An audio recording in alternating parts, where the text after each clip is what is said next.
And that's all besides Sabrina Carpenter Espresso, of course. Everyone's favorite. Hi, I'm Alan Becker. I'm the Senior Vice President of Artist and Label Partnerships here at The Orchard. I'm Mary Ashley Johnson. I'm the EVP of Sales and Artist and Label Services for US and Canada. And Alan and I are both honored and excited to be here to talk with you about independent music. What does it mean to be an indie artist or label in 2024? You get to own your own rights, you get to control your destiny, and we're here to support you in any of those endeavors, from whether it's a distributed label or through artist services, where we're working to create bespoke campaigns on your behalf. I think that you get to sit in the driver's seat of your own career, and that's the thing that's the most exciting to get to wake up to every day, is to get to work with people who are entrepreneurs, who are driving their entire career themselves. They're setting the cadence, they're setting the strategy, and we're here to support them.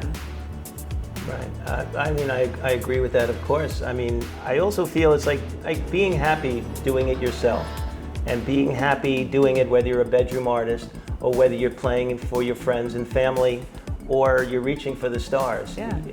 There are great examples. You could be happy doing each one. Yeah. How has the indie music market in the Orchard evolved in the last 10 years? How hasn't it? It's evolved in the last 10 minutes. Well, I'll just start by saying everything about discovering music and consuming music and enjoying music has changed. One of the things that is so exciting about being in the independent space is there is a democratization of music now because of streaming and because of social media, and it's allowing the same availability for a small unknown artist as it does for a 10 times platinum artist. Oh, absolutely. I never thought distributors would become such an attraction. In the creative community in the past 10 years that I've seen. If you have your musical act together, you're not going to really see that artist, leap into the major label world without talking to the distributor community as well. What's the biggest challenge facing independent artists in the music industry today? The biggest challenge that some of our labels and clients face is cutting through the noise. There's so many choices and there's so many options out there. And I do think that it is a myth that you can kind of be the one of one that kind of rises to the top on your own. You do need to have a strong team around you and strong support, and you need to have a strategy, you need to have a plan, you need to have very clear marketing goals and be able to execute them at a high level to be able to achieve the kind of success that our labels and clients are looking to achieve and that we want to achieve on their behalf. What are some of your favorite aspects of working in the independent music sector?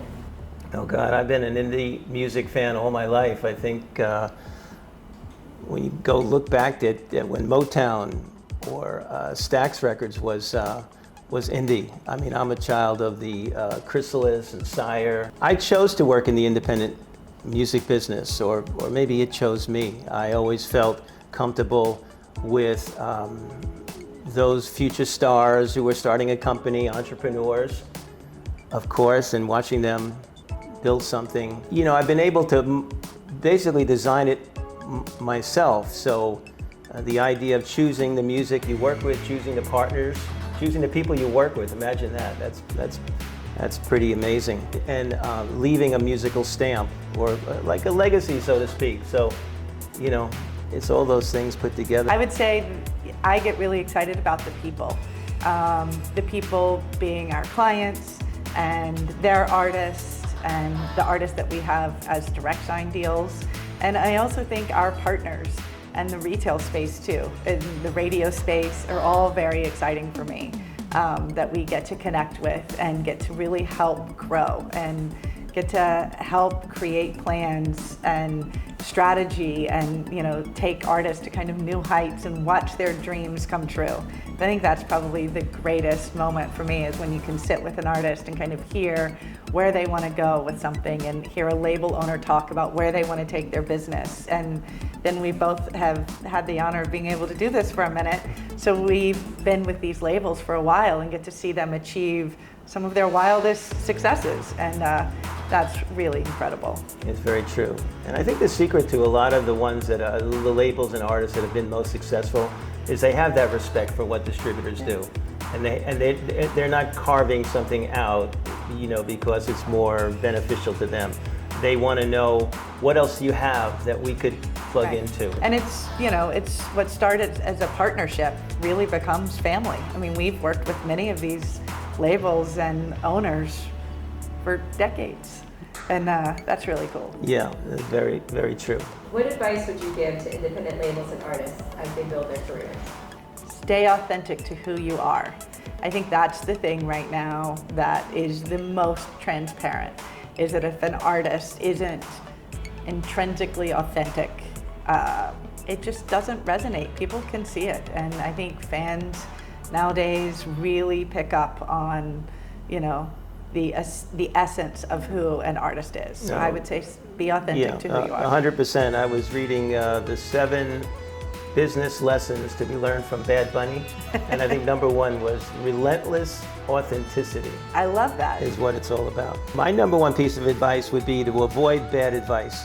I meet so many artists and labels that are just getting the worst advice in the world, and put the team together. You know, there's so many things out of your control. You know, one things you can control, make sure you put that great team together.